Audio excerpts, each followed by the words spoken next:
Vladimir Vladimirovitch Poutine, l'homme de la guerre, le guerrier russe.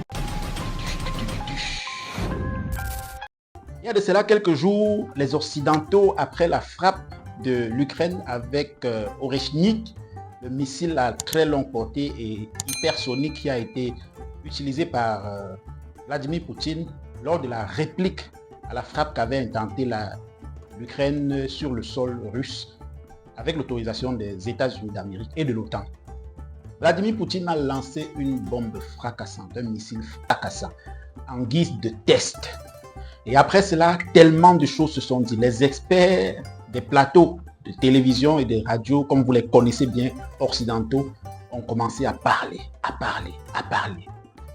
Non, Poutine, c'est une menace, il ne peut rien faire. C'est des armes qui peuvent être interceptées, c'est des armes qui peuvent être détruites.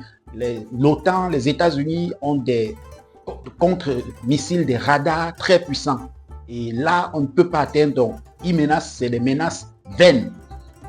Alors, Vladimir Poutine leur a répondu. Écoutez ce qu'il dit.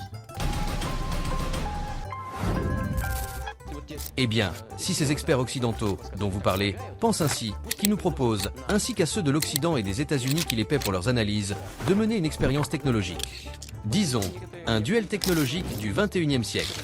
Qu'ils désignent un objectif à détruire, disons à Kiev.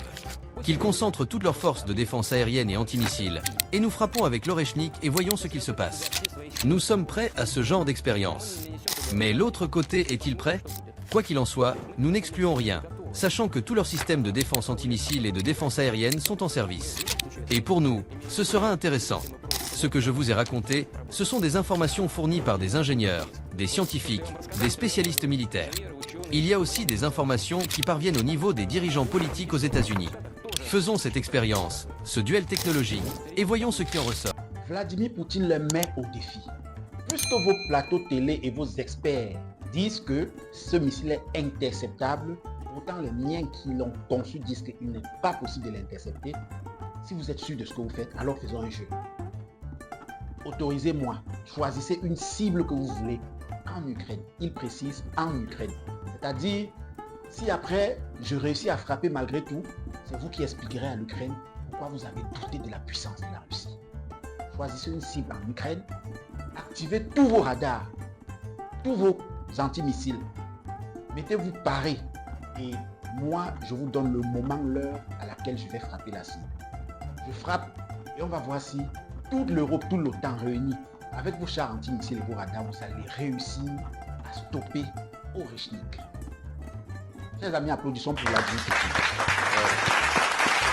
Applaudissons. Vous savez pourquoi Vladimir Poutine est encouragé? C'est un monsieur qui a du charisme.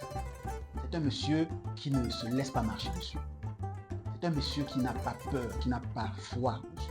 C'est un monsieur qui est confiant en lui. C'est un monsieur qui se respecte. Et quand vous vous respectez, c'est ainsi que vous agissez. C'est ce que nous voulons des présidents africains. C'est ce que nous voulons des leaders africains. Des présidents qui vont en guerre. Qui n'attendent pas la guerre sur place. Parce que des décennies, plusieurs années, nous avons attendu la guerre sur place. Nous sommes victimes de catastrophes. Nous sommes victimes de séparatistes entre nous-mêmes. Parce que la guerre est venue, nous avons attendu que la guerre vienne sur place. Quand vous ne partez pas chercher la guerre vient vers vous. Et c'est comme ça que vous allez faire la guerre dans votre pays pendant que les autres sont en paix. Il faut aller chercher la guerre, les amis. Applaudissons encore pour Poutine. Je suis fier parce qu'il y a un président, il y a quelques présidents africains qui sortent la tête du lot. Le président Ibrahim Traoré, par exemple, qui est un va-t-en-guerre. Les trois présidents de l'AEF sont des va-t-en-guerre. Ils sont solidaires, ils sont des Africains tels que nous voulons en voir. Ils sont des États africains tels que nous aimerions être. Si vous attaquez l'un des nôtres, vous attaquez alors tout le monde. Vous vous rappelez la dernière fois quand la CEDEAO a voulu brandir des menaces.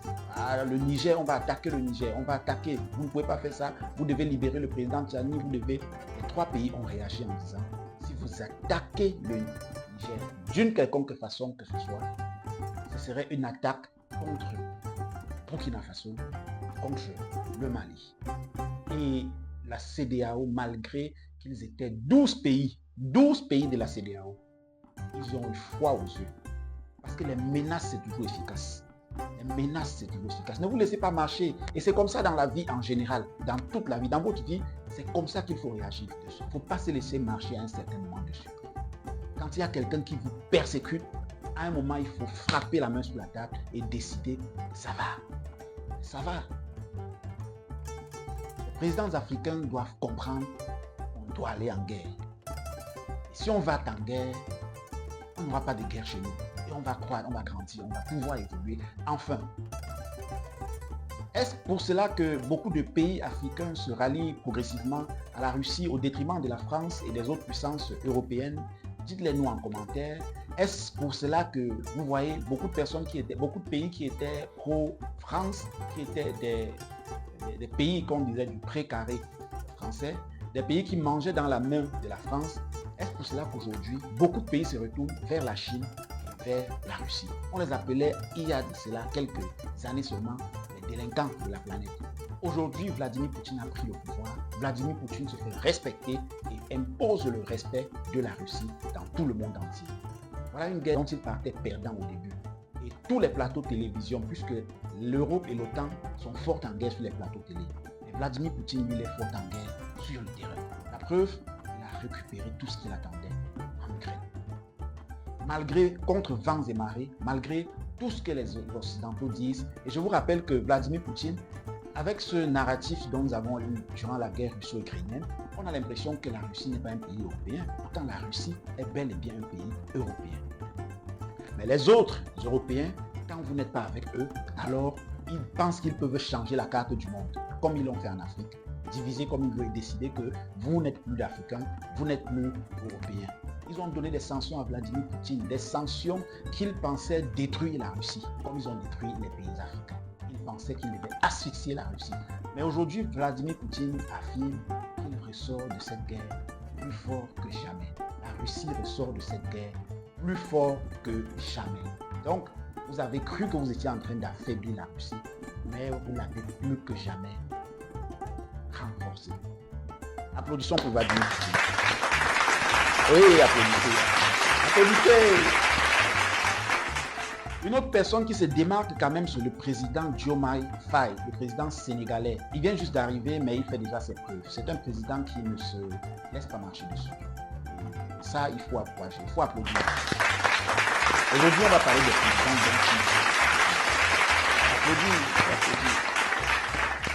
il faut applaudir. Il ne faut pas oublier qu'on doit applaudir aussi au Gabon le président Brice Clotaire Oligui Nguema. Applaudissez pour lui, applaudissez. Applaudissez. Lui, vous savez pourquoi on applaudit pour lui? Parce que c'est un président qui bosse. Il travaille. Il travaille dur. Il n'a pas le temps pour les monter, descendre, aller lécher les bottes des présidents, machin. Non, non, non. Il est présent sur le terrain chez lui. Il bosse dur. Ça fait 1 an qu'il a pris le pouvoir, de la façon dont vous connaissez. Mais si vous aviez été au Gabon en 2023 et que vous repartez au Gabon aujourd'hui, vous allez voir un terrible changement. Cet homme a modifié la courbe, a changé l'allure de la courbe du Gabon. Et le Gabon, s'il continue comme ça, dans les 3 à 4 prochaines années, sera une terre de tourisme pour l'Afrique centrale. Bravo, applaudissez. Applaudissez, applaudissez. Vous êtes des guerriers, vous êtes des chefs de tête, vous êtes des chefs de bataillon, vous devez batailler pour votre pays. Aujourd'hui, le monde est en train de se repartager. Et si vous restez endormi, vous allez vous réveiller quand on aura déjà repartagé l'Afrique. Peut-être que vous serez dans un autre continent même, qu'on aura décidé de vous mettre, alors que vous étiez là et vous pouviez dire non. Il faut pouvoir dire non. Il faut pouvoir dire non. Alors, commentez, dites-nous en commentaire qu'est-ce que vous pensez, quels sont les présidents africains dont vous pensez qui sont en train de suivre la voie dont le peuple africain a toujours voulu, c'est-à-dire arrêter de lécher les bottes des Occidentaux, arrêter de faire tout ce que les Occidentaux demandent pour plaire aux Occidentaux au détriment du peuple, insister à ce que toutes les lois, tous les contrats qui étaient signés soient revus parce qu'ils étaient scandaleux. Faites-nous le savoir en commentaire. Vous savez, nous aimons bien lire vos commentaires. Nous sommes ravis quand vous commentez et c'est un plaisir de pouvoir partager avec vous car ce que nous sommes en train de dire ici, c'est un avis et vos avis comptent aussi beaucoup. Alors, God bless.